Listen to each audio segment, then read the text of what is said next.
आज पुन्हा तुमच्या सर्वांचे खूप खूप स्वागत आहे। आज आपण बनवणार आहोत मऊ सॉफ्ट आणि स्पॉन्जी अशी रसमलाई। रेसिपी शेवटपर्यंत बघा। कशी वाटली मला कमेंट मध्ये नक्की सांगा आणि रेसिपी आवडली असेल तर आपल्या चॅनलला लाईक शेअर आणि सबस्क्राइब करायला अजिबात विसरू नका, म्हणजे येणारे छान छान व्हिडिओ तुम्हाला बघायला भेटतील। धन्यवाद। चला तर मग सुरुवात करूया रसमलाई करायला। 1 लिटर दूध घेतलंय आपण। हे छान असं उकळून घेतलंय। दूध उकळलं की आपल्याला केसरच्या काड्या घालायच्या यामध्ये। केसरच्या काड्यांमुळे दुधाला आपले छान कलरही येतो आणि सुगंधही फार छान येतो। तर रसमलाईचा रस तयार करून घेतोय आपण। बदामाचे काप आहे, 10 ते 12 बदाम आहे, पिस्ता आहे, पिस्त्याचे सुद्धा आपण असे उभे लांबट काप करून घेतले, ते यामध्ये टाकून घेतले आपण। वेलची पूड घातली अर्धा चमचा। आता हे सर्व छान असं आपल्याला उकळू द्यायचं आहे।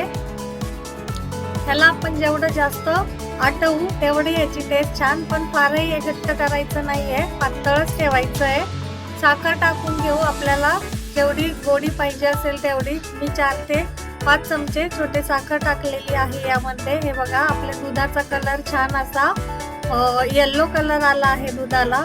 आता हे 1 लिटर दूध आहे, दुसरं आपण भांड्यात तापवून घेतलं आहे। छान याला उकळी येऊ द्यायची आहे। आता यामध्ये 2 चमचे व्हिनेगर आणि 2 चमचे पाणी आपल्याला टाकून घ्यायचं आहे। हे जे दूध आपण उकळायला ठेवलं आहे हे आपण फुल फॅट दूध घ्यायचं आहे, म्हणजे आपले रसमलाई छान बनते। आता हे व्हिनेगर आणि पाण्याचं मिश्रण आपण या दुधात टाकू। दूध उकळतानाच हे व्हिनेगर घालायचं नाही आपल्याला, दूध खाली काढून घ्यायचं आहे। थोडंसं वाफ जाऊ दिल्यानंतर हे हळूहळू आपल्याला दुधामध्ये मिक्स करायचं आहे, म्हणजे दूध आपलं छान फाटतं आणि आपल्या रसमलाई छान बनतात। आता हे कापड घेतलंय मी कॉटनचं, यामध्ये आता हे गाळून घेऊया।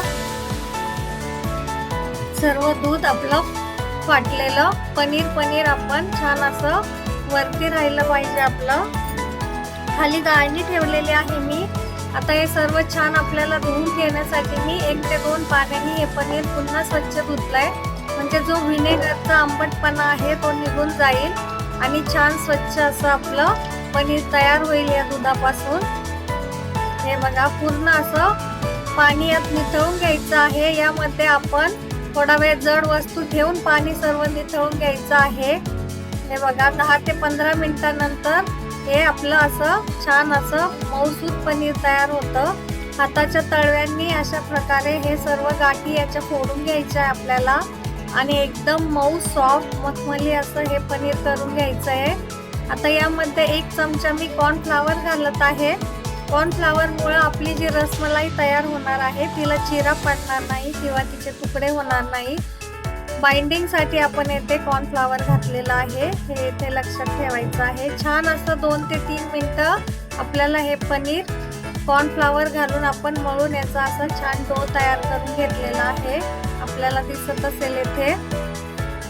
हे बघा छान असं मऊसूत होईपर्यंत आपल्याला हे असं मळून घ्यायचं आहे, म्हणजे चिरा पडत नाही आपल्या रसमलाईला। फार सोपी रेसिपी आहे। हे बघा छोटे छोटे गोळे करून घ्यायचे ह्याचे, फार मोठे गोळे करायचे नाहीये। रसमलाई शक्यतो मोठी असते, परंतु हे गोळे आपण पाण्यात टाकल्यानंतर फुगणार आहे, भरपूर मोठे होणार आहे, त्यामुळे करताना छोटे छोटे गोळे करायचे, असे टिक्की सारखा आकार द्यायचा आहे आपल्याला त्याला। आता एका पॅन मध्ये आपण 1 कप साखर घेतलेली आहे आणि 4 ते 5 कप यामध्ये आपण पाणी टाकून घेऊया। आपल्याला याचा पाक वगैरे करायचा नाहीये, फक्त साखर विरघळेपर्यंत पाण्याला उकळी आणायची आहे। यामध्ये आपल्याला आपली जी रसमलाईचे टिक्की करून ठेवलेली आपण ती यामध्ये पाणी उकळलं की यामध्ये आपल्याला टाकून घ्यायची आहे। फार सॉफ्ट आणि स्पॉन्जी बनते आपली रसमलाई आणि फार सोपी प्रोसेस आहे।